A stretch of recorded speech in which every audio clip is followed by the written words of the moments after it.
Assalamualaikum warahmatullahi wabarakatuh. Perkenalkan, nama saya Muhammad Farhan Rinaldi, NIM 19092114438. Baiklah, di sini saya akan menjelaskan sedikit tentang tindak pidana perpajakan. Namun sebelum kita masuk kepada bagian intinya, izinkan saya untuk menjelaskan sedikit apa itu pajak. Pajak merupakan sumber pendapatan negara yang memiliki kontribusi yang sangat signifikan, sehingga sumber pendapatan pajak menjadi andalan bagi pembangunan nasional. Dana yang bersumber dari pajak ini harus digunakan untuk keperluan negara, terutama untuk kemakmuran masyarakat. Lalu setelah kita mengetahui dari pengertian pajak, kita masuk kepada arti dari tindak pidana perpajakan itu sendiri. Apa itu tindak pidana perpajakan ini? Adalah suatu perbuatan yang melanggar peraturan perundang-undangan pajak yang menimbulkan kerugian keuangan negara, di mana pelakunya akan diancam dengan hukuman pidana. Lalu kita masuk kepada undang-undang yang mengatur tentang tindak pidana perpajakan tersebut. Sebenarnya banyak sekali undang-undang yang mengatur tindak pidana perpajakan tersebut, namun di sini saya hanya akan menyebutkan beberapa bagiannya saja. Seperti contoh, yaitu ada Undang-Undang Nomor 28 Tahun 2007 tentang perubahan ketiga atas Undang-Undang Nomor 6 Tahun 1983 tentang ketentuan umum dan tata cara perpajakan. Yang kedua ada Undang-Undang Nomor 36 Tahun 2008 tentang pajak penghasilan.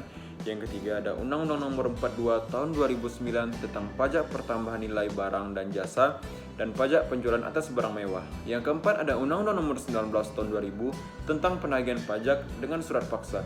Lalu yang terakhir ada Undang-Undang Nomor 28 Tahun 2009 tentang pajak daerah dan karakteristik tindak pidana pajak. Yang pertama itu tidak mendaftarkan diri atau menyalahgunakan NPWP. Yang kedua itu tidak menyampaikan SPT.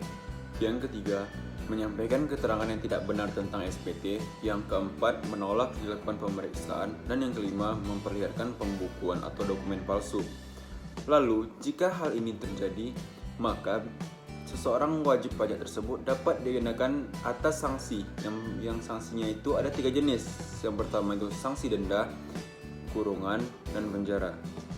Lalu, kita masuk pada yang pertama, ada itu sanksi denda. Sanksi denda ini dikarenakan pada wajib pajak atau pejabat pajak yang melakukan pelanggaran norma. Lalu yang kedua ada pidana kurungan, yang mana ini berupa perampasan kebebasan wajib pajak atau pejabat pajak yang melakukan pelanggaran peraturan perpajakan. Yang ketiga itu adalah pidana penjara. Pidana penjara ini berbeda dengan pidana kurungan karena terlihat dari jangka waktunya. Pidana penjara ini ditujukan bagi si wajib pajak dan pejabat pajak yang melakukan tindak pidana kejahatan pajak. Lalu, apa yang menjadi alasan dari pemberlakuan sanksi pidana pajak tersebut? Yaitu agar si membuat wajib pajak lebih mematuhi aturan pajak dan membuat jera bagi para pelanggar peraturan pajak.